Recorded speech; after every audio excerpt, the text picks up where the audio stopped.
It's been a busy week here in the Inland Northwest, so let's get you caught up with the KREM 2 News Week in Review. I'm Cody Proctor. Thanks for watching. Over the next half hour, we'll take a look at some of the news you might have missed from the past week here in the Inland Northwest. Let's get started with one of the week's biggest stories. The Mead School Board sent these letters to U.S. Attorney General Pam Bondi and Secretary of Education Linda McMahon, and in it, school board members essentially argue that Washington state policy is at odds with recent executive orders by President Trump. So Mead does want the feds now to intervene and give clarification. Mead argues that the State Office of Superintendent of Public Instruction's policies on gender conflict with new federal policies. So, for example, state policies mandate that public schools must allow students to use a bathroom that corresponds with their gender identity, and that schools must allow students to participate in athletics that correspond again with gender identity. Mead is arguing those policies, saying they conflict with federal directives, including President Trump's executive order titled Keeping Men Out of Women's Sports. At issue is state and federal funding. Mead argues if they follow state guidelines, they then risk losing federal funding. And if they follow new federal policy, they then risk state penalties. So they are calling on AG Bondi and Secretary McMahon to intervene and essentially clarify that federal law supersedes state mandates. Now, we did have an opportunity to talk with Mead School Board President Michael Cannon, and he said the state gave them deadlines to update certain non-discrimination policies. However, he said they don't need to pass policy they don't agree with, but he says rather they are in a waiting pattern to see the response from today's letters and get further clarification before determining what comes next. If you would like to read Mead's full letter, we have it posted right now on KREM.com. In the newsroom, Laura Papetti, KREM 2 News. Right now, our districts need to be following laws, including our non-discrimination laws, which protect student participation when gender is identified based on gender identity, not sex at birth. Mead School District has gotten the attention of Washington state leaders after the district sent letters to both the United States Department of Justice and Education about how the state asked the district to revise its gender-inclusive schools policy and procedure to better align with state law. The school districts in Washington state have been put in a very tough position. Brianne Gray, the vice president of the Mead School Board, says she helped draft and send the letters because these state mandates violate multiple executive orders issued by President Trump, and she's worried acting against the orders could result in the loss of federal money for the district, as well as dismissing parental involvement in students' lives. And so we're hopeful that the federal government is going to intervene and protect those rights. Washington Superintendent of Public Instruction Chris Reichdahl says the state has specific laws that allows his office to go beyond the civil rights minimums of the federal law. Mead's a pretty unique circumstance. However, Reichdahl emphasized at the press conference that there is no federal law that defines gender, and there is a difference between executive authority and laws people need to follow. State law is very clear, and these folks have to follow state law, and our laws make super clear how to approach the civil rights protections of transgender youth and our non-discrimination laws. The letters from Mead School District were sent after the district received a letter from the Office of the Superintendent saying its current gender-inclusive schools policies and procedures were non-compliant with the state legislature, and said the district needed to closer align with the statewide model in regards to the district's bathroom access policy, trans athletes' participation in sports, and its approach to pronoun use in parental communication. The superintendent's office has set a compliance deadline of March 24th for not just Mead School District, but all school districts part of the statewide civil rights review, or else they could potentially face district funds being redirected. Gray says the school board will bring forward policies to get community input and see what they can amend, as well as hope for federal intervention before the deadline. Christian Garza, KREM 2 News. Managers here at Patron Mexican Restaurant say that in just the last couple of weeks, they've seen prices for staple menu items like meat, avocados, and limes all double or even triple. We're all worried about having to close. A fear felt by any new restaurant, now a real possibility due to something out of their control: tariffs. So there's a lot of uncertainty whether or not they're going to be in place. Martin Javier Perez, the business manager for Patron Mexican Restaurant, says even though tariffs haven't gone into effect just yet, they're already seeing their effects on their staple menu items. Things have already gone up. And so once the tariffs do go up, then, we don't know if they're going to keep going up or not. To put it into perspective, the restaurant orders 400 to 600 pounds worth of meat every week, which has gone up about $1 to $2 a pound. A single box of avocados like this one right here went from $70 to $90. And a single box of limes like this one right here went from $40 to $75. We're trying to hold off from raising prices. At some point, there's only so much that we can kind of cushion. While raising prices for customers will be a last resort, Perez says it's likely to happen if they don't get some sort of relief soon. KREM 2 had a chance to go inside the restaurant to speak with customers directly to see how they would feel about supporting these local businesses if it means it would directly impact their wallet. Yeah, I would, depending on, how everything goes. Things rise and they fall, but it's all about, just supporting everything that goes on in Spokane, and I support that. My short answer to that is yes, in general. My concern would just be about the impact on local economy, and I understand that it puts a lot of pressure financially on small businesses. I definitely notice we go out to eat less than we did in the past, probably price being related to that. With the future of imported goods being uncertain at this point, Perez asks for the community to be patient and recognize that restaurants like Patron are doing what they can to work around this economic speed bump. A lot of people don't know what it is to run a restaurant. Everything costs more now. And so if you see something like that where restaurants are trying to save money one way or another for, people to understand. The tariffs for items that fall under the United States, Mexico, and Canada Trade Agreement, which was established back in 2020, are set to go into effect on April 2nd. In Spokane, Christian Garza, KREM 2 News. As we go to break, here's a check of your weekend forecast.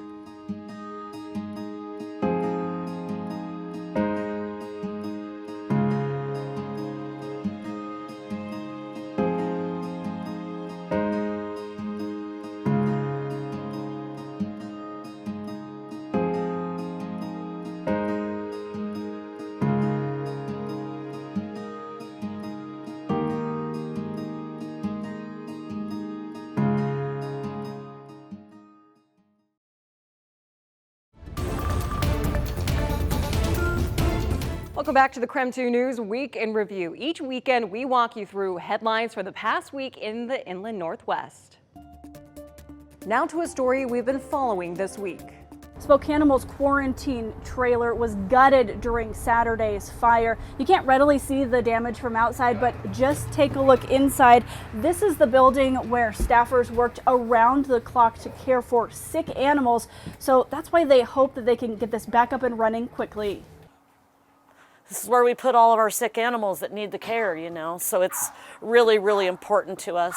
Dory Peck and Spokane aren't slowing down. She says they can't afford to. It's a pretty critical component of what we do. A fire ravaged the inside of the shelter's quarantine trailer Saturday. Unfortunately, 3 puppies inside couldn't be saved. This is heartbreaking to me. Peck says the trailer's sometimes full of sick cats and dogs. They just moved 30 cats out before the fire. From ringworm to parvo, staffers work around the clock, saving lives and keeping disease from spreading. We take shifts, so in and out of the trailer at all times, day and night. Yes, we take care of them. In between those shifts, Peck says, a charging speaker caught fire. It was very evident, yeah. It's also clear they need to get back up and running. Peck says this week staff and volunteers will start gutting the charred trailer down to the studs. This has been a lifesaver. We've had hundreds, thousands probably of animals come through this trailer. It could take a month or more to rebuild the interior and roof, but they can't afford to wait. We'll get it done. So Peck says that they're also going to install smart smoke alarms, which will actually send an alert right to their phone in case anything like this happens again. And all of this rebuild will be funded through donations. Shannon Mowdy, KREM 2 News. Let's get you an update on Spokane Public Schools. Well, in order to save up to $5 million within 5 years, Spokane Public Schools' first phase of their district property consolidation plan involves relocating the district's project-based learning high school, the community school. In January, Spokane Public Schools purchased River Point Building, located in the University District of Spokane. Really trying to think creatively about making sure that we're being as efficient as we possibly can with every single dollar. The hope? To move both the administration building and the community school under one roof, while assuming current tenants for an additional $1 million in annual revenue. Locating a district office in the same building as one of our schools and doing it in a way that isn't just going to save money, we're going to make up to $5 million as a school district. Originally an elementary building, the community school now serves high school students that have outgrown the space. Just the idea of being fluid and being able to use the space in whatever way we need is so exciting. We make it work. We turn hallways into recording areas, or we turn a small corner of a room into a conference area. SPS says Phase 1 would open learning opportunities and space for students of the community school, while also saving over $750,000 annually in operating costs. But to be able to actually design a space that has media spaces, that have labs, that have different conference areas, it's been a dream for a long time. SPS says this plan also includes the sale or lease of the community school's current building, the current administration building, and its parking lot across the street. They say this would be an additional $7 to $10 million of revenue. 3 other buildings are under consideration for sale or lease. Those include the Jefferson Building, the ITSC facility, and a warehouse located on Nevada Street. Coming up, a Boomtown update. The Spokane County Sheriff's Office hit a major hiring milestone, and you're likely to see quicker response times to 911 calls.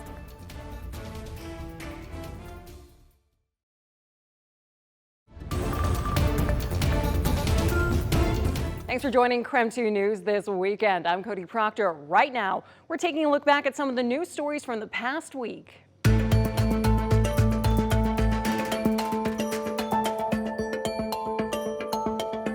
Now to a Boomtown update.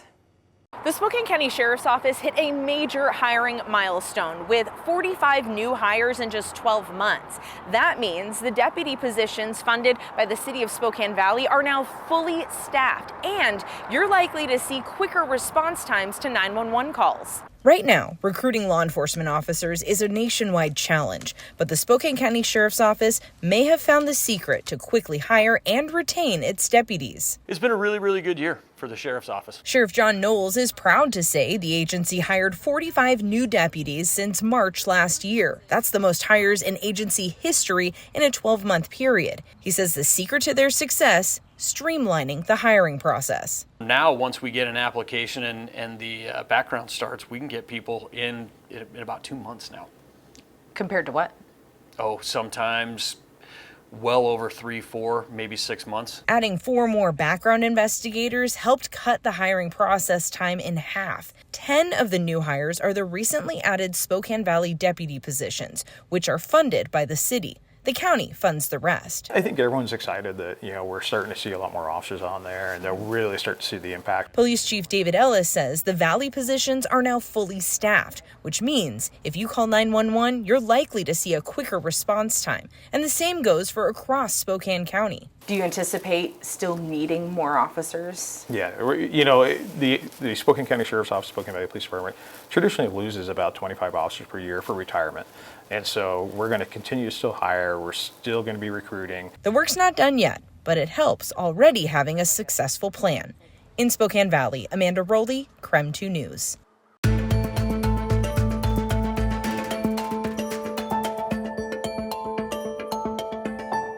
Along Highway 41 and Prairie Avenue, the winds of change are downright howling. A popular corner of Post Falls about to see a boom, says Kootenai Health CEO Jamie Smith. Not only for Post Falls, but Rathdrum and Hayden and the entire northern part of that market is growing rapidly too.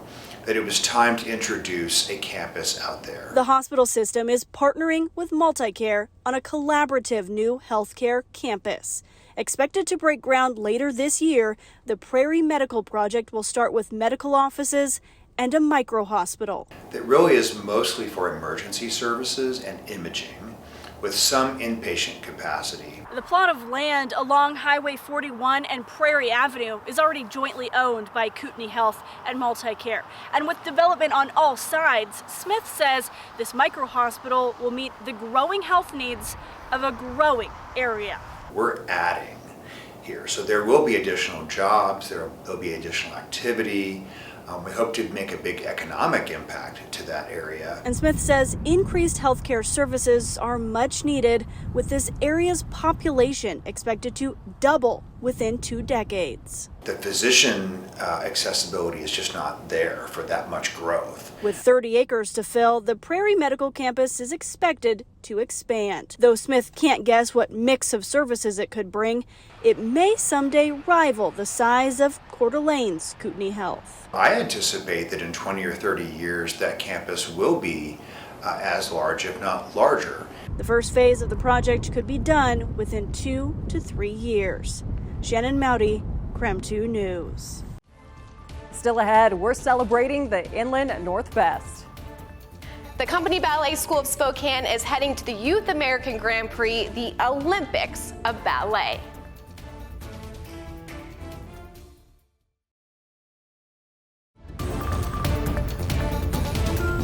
Welcome back to the KREM 2 News, a week in review. We hope you're having a great weekend. Let's get back to one more story you might have missed this past week.